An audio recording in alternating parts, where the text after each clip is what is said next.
Hey everyone, Josh Neighbors here, Locked On Big 12 podcast. Today it is the 17th of November, 2022. And on today's show, does the Big 12 have a respect problem when it comes to the media and the way that they are viewed? The answer is pretty clearly yes. We'll explain why on the show, how we fix that, and why this really exists, because there's a lot to unpack here. So the respect of the Big 12, that topic coming up on today's show. You are Locked On Big 12, your daily podcast on the Big 12 Conference, part of the Locked On Podcast Network, your team every day. Once again, Josh Neighbors here, Locked On Big 12 podcast, 17th of November, 2022. Make sure you guys subscribe to us on YouTube, trying to build up that right now, approaching 2,700.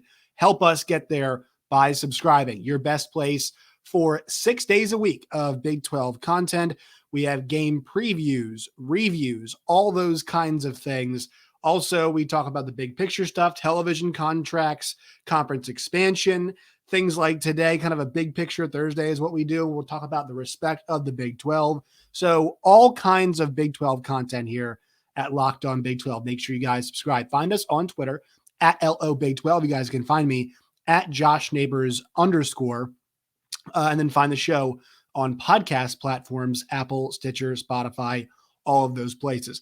Also, dealing with the change of weather, we had 75 this weekend, and now we're in the 30s now. So I'm getting that. I'm not sure about you guys getting that change of weather bug right now. So if I don't sound great all the way through, I'll do my best. But that's what's affecting the vocal cords right now. So today's conversation, respect and the Big 12. And usually like to do something big picture on Thursday, was kind of thinking about this. And then Paul Finebaum, Stephen A. Smith, and Chris Mad Dog Russo kind of took care of this for me. They had a conversation yesterday on First, or whenever this was, on First Take about TCU and where they should be in terms of the college football playoff rankings. I will show you guys this minute and a half or minute to 10 seconds long clip. You guys will hear the audio if you guys are listening, just to kind of get us going here. Are you insinuating that a TCU goes undefeated? They don't deserve to be in the NCAA Final Four? I'm saying, yes or no? It's hard because I love the kids, and I don't want to be unfair to the kids, okay? But I got to tell you, that damn schedule I find very non-impressive. I do. Oklahoma State, these teams, they haven't looked the same to me, Paul. Has the Big 12 been the Big 12 that you come to know and love?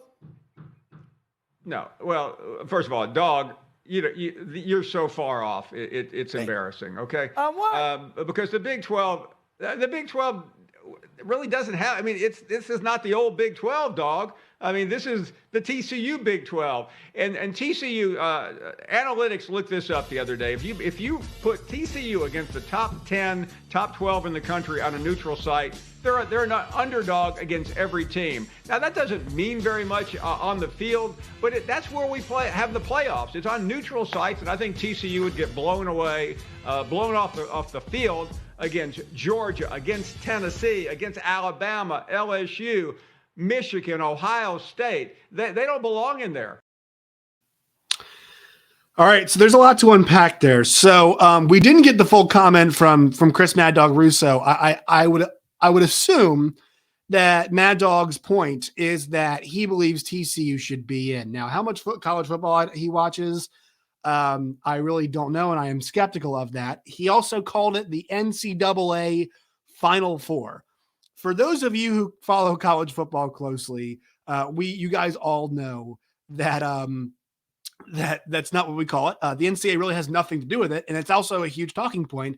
It's kind of the reason why the NCAA is exploring expansion for the NCAA tournament, because they make all of their revenue as a body off of the NCAA tournament. And we're talking about the breakaway situation for college football. What does that mean for the future of the NCAA? They're not showing very much teeth when it comes to investigations and whatnot. So, slip of the tongue, whatever. But like that, there's a lot of stuff in this conversation that shows that these guys don't watch football. It reveals two really big issues, or at least Big 12 football. It reveals two really big issues. Number one is that this kind of conversation sucks to see. It's detrimental to the sport of college football. It's not full of anything that's actually truthful, except for the betting lines comment, which we'll get into here in a second, and it's lazy. And number two, ESPN has made such an investment in college football through in the past, the Big Ten, obviously the SEC now getting that 3:30 game. They're the home of the SEC network. Obviously the future with the Big 12, they're very invested in that. The ACC, they have put a large investment in college football, and their apparatus for promoting it has really been poor. So let's put a footnote in that. Let's circle around back to that later. But as it comes to the disrespect being shown to the Big 12 here, Stephen A. in this clip clearly has no idea, right? Because he said he doesn't want to talk about this because of, quote, the kids. He doesn't want to upset the kids. Well, I appreciate Stephen not commenting on something he clearly doesn't know anything about and using the kids as his out there and then deferring to Paul of, hey, is this the Big 12 that's normally the Big 12? Here is the really big problem in this entire clip.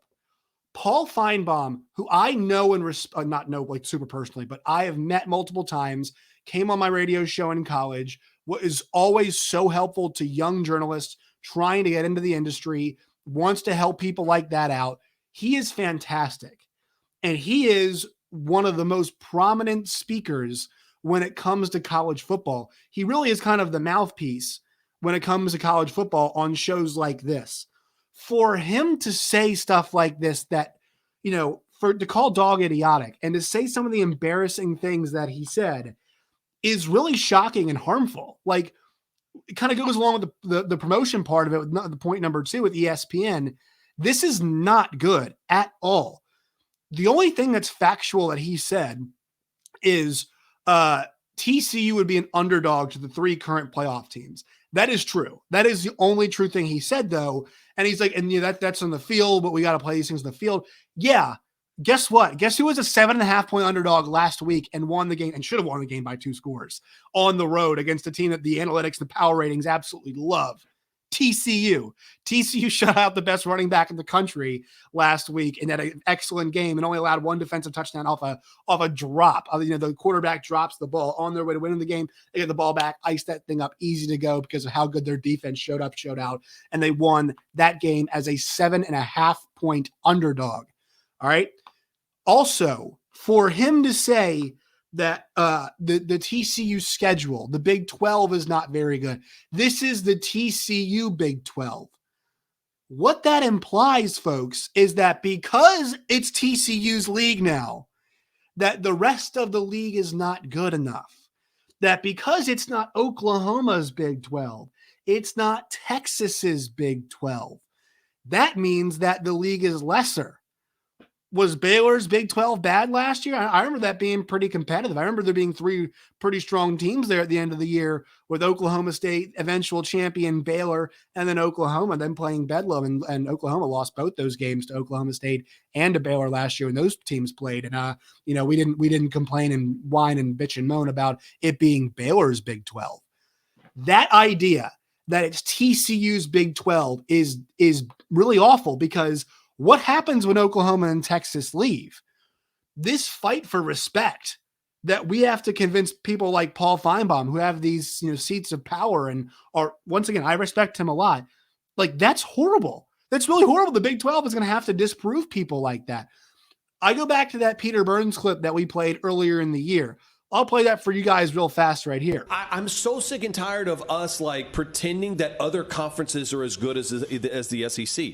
Right? I'm so sick and tired of pretending that TCU could hold a candle right now to Alabama or to Georgia or to Tennessee. And yet I'm supposed to feel that way. UCLA, if they keep undefeated, the Pac-12 is supposed to be there. Why the hell should they be? The Pac-12 is a joke of a conference compared to the SEC. You look at recruiting rankings, you look at the amount of success in the past, you look at the guys that are going to be coming off of rosters to play in the NFL. And I'm supposed to think that an undefeated UCLA team could go blow for blow with Georgia? No, but what about Oregon? Oregon's already been blown out by Georgia. Well, we've seen that once right now. So that clip, not directly obviously related, but in my employer, SiriusXM, promoted that to spark conversation, spark debate. And we talked about it on the show that I work on, Big 12 Today on SiriusXM. And it's stuff like this that gets out there. Number one, nobody is saying the SEC is not the number one conference. The problem is that with the narrative that's being parroted, it is why should we even let anybody else compete or play, right? Paul mentions it. Peter mentions it. This is TCU's Big 12. TCU, we shouldn't even, why are we comparing them? There'd be underdogs against Tennessee, Georgia, and Ohio State and Michigan. Why are we even comparing them? Guys, think about this. When Oklahoma and Texas leave this league, we're going to lose even more respect, even though with the way things are trending right now, it doesn't look like either of those two teams are going to win it. Now, obviously, these things are cyclical, but it doesn't look like either of those two teams are going to win a Big 12 championship on their way out. And, and it looks certainly right now like neither of them will play in the game. They didn't play last year. They're not going to play this year, it looks like, at this point in time.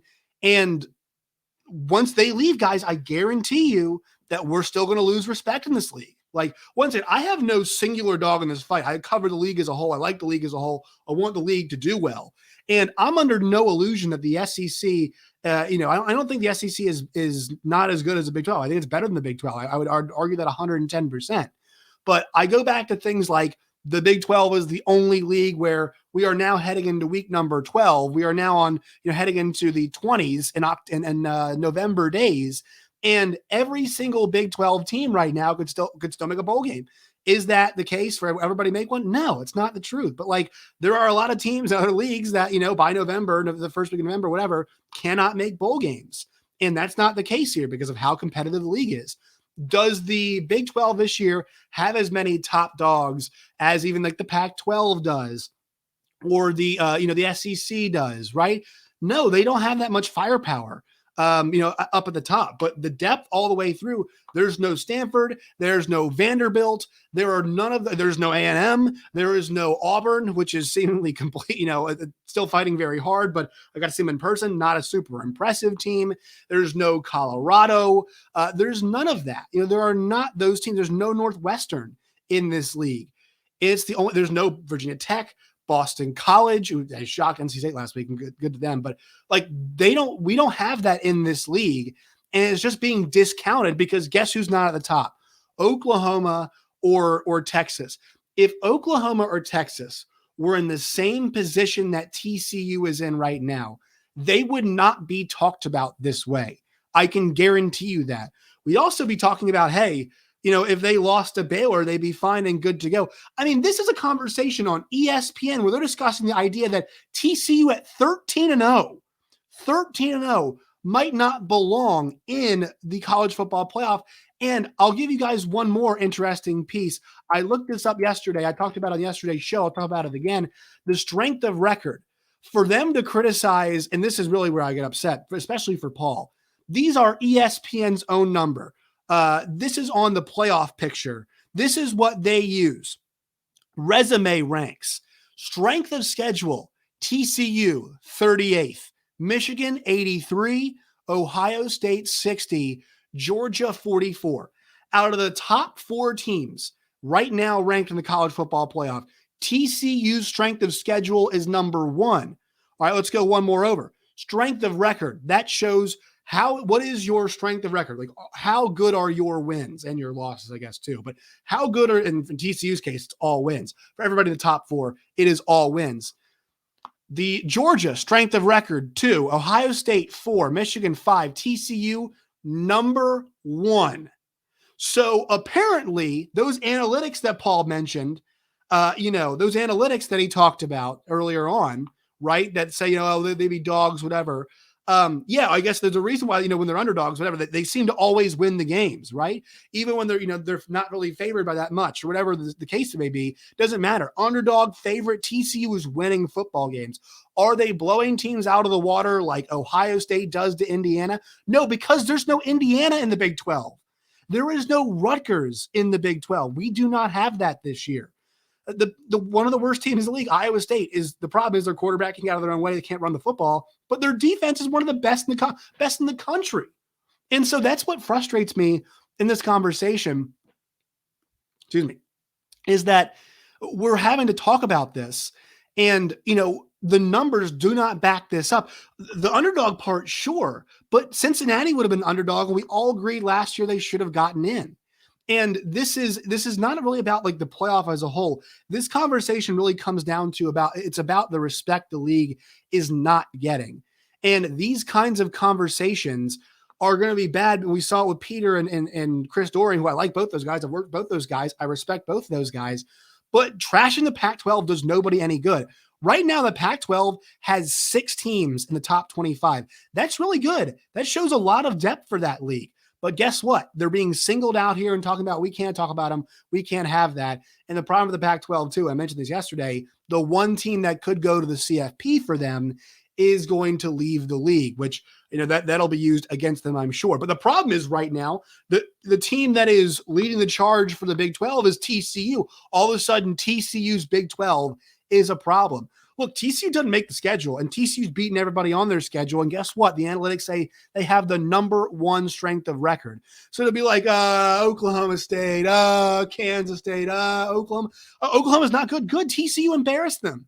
TCU flat out embarrassed them. They played the best version of Oklahoma State. I know they had guys going down left and right, but that's been the team the entire year.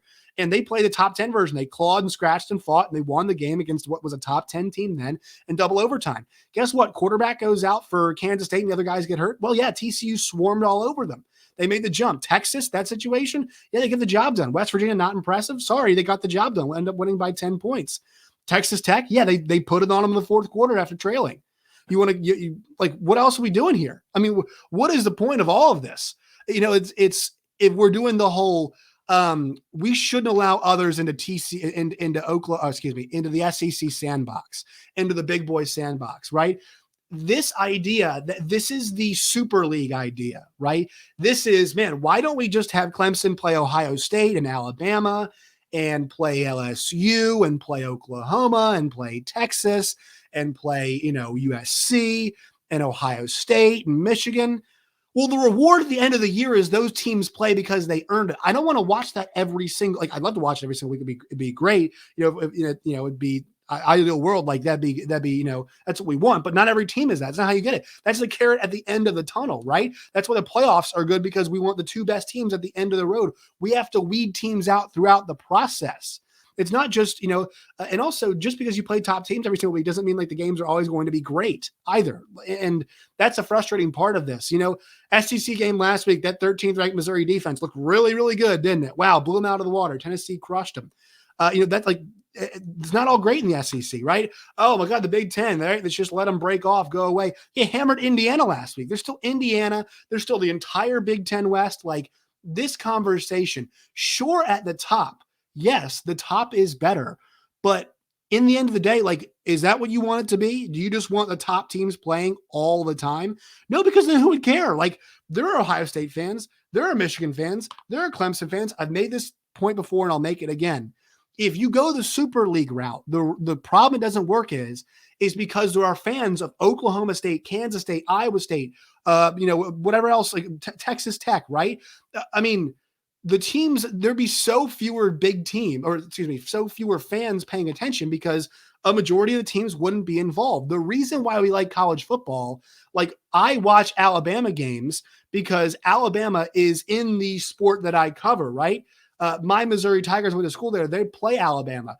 Missouri is a school where people have been talking about expansion, saying, the SEC should cut Vanderbilt and Missouri loose, right? Oh, the Pac-12, if they get poached, they might lose Washington State and Oregon State. Once you start telling all of these people they don't matter, why am I going to watch Alabama versus Georgia? Why should I care? If I have no way to play those teams and it's a separate sport from what I care about, if my Missouri Tigers, their college football is playing Oklahoma State and Kansas State and all that, then I'll watch that. But if they can't get the chance to compete up a level and play the top teams because they're not in the Super League, right? Then why should I care? There's better football on Sundays. It's a better product. It's professionals. I'm not going to watch those college kids that my team can't play and I've got no attachment to the sport anymore because you told my team to go kick rocks and walk away.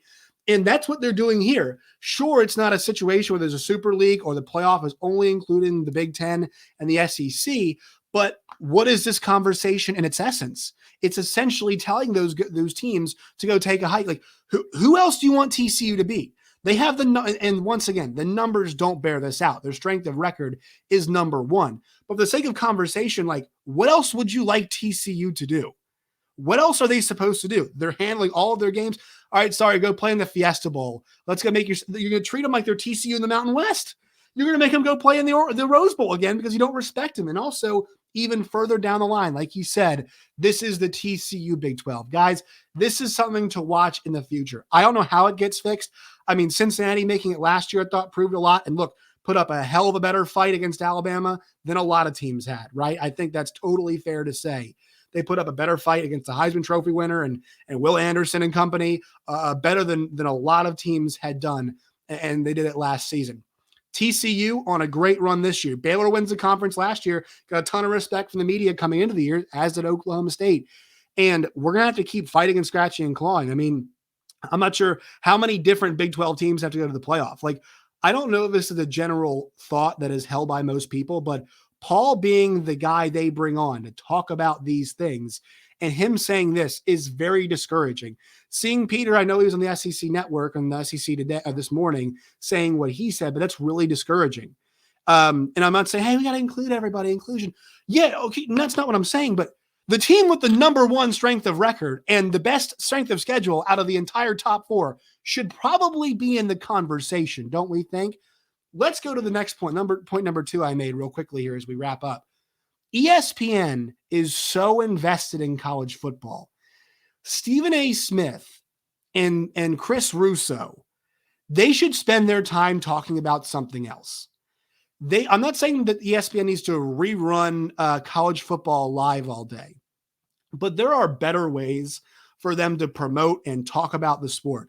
Saturdays are fantastic. I think ESPN's College Game Day is wonderful. I think it does a great job promoting the sport and covering all the big games and getting great guest pickers. And then it's a day of football from pillar to post at 9 a.m. Eastern time, 8 a.m. Central. You can start watching Game Day and you can go all the way through your day watching football until midnight Central time, even past that. It's great on the ESPN family of networks.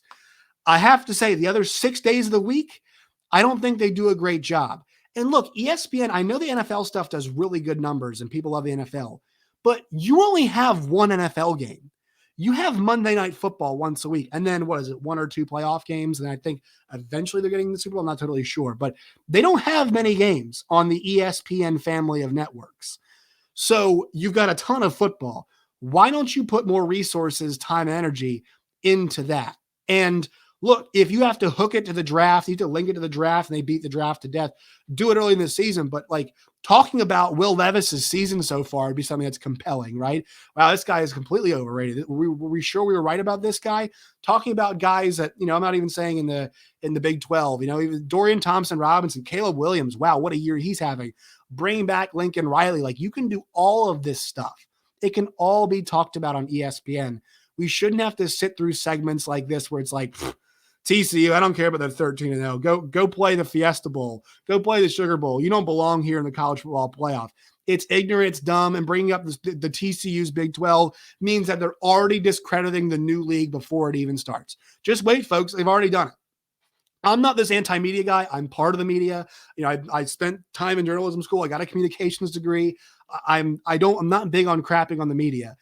And if I am, I'm suggesting ways to constructively change it. But the numbers, the data, they don't back up anything Paul said besides the fact that they'd be underdogs. But look, they already squashed that notion last week that them being a dog means they're done because they were 7.5-point dogs against Texas and they got the job done. So that's my thoughts on this, is that this is bad news, people, because the folks who pay attention to this sport, they know. They do a good job. They understand. Places like the Cover 3 podcast and Split Zone Duo and the Solid Verbal and the folks that, I know a lot of the stuff here is so specific, but the Chris Gordy at Locked On SEC, like Chris, he hosted our college ball playoff show the other night. Chris gets it. Chris understands. Chris knows. He covers the SEC. He's an SEC country, sure, but he knows that there should be other respect. Candace over at Locked On ACC, she knows. I'm not just saying that it's not just us. It's people at other podcasts, other places too.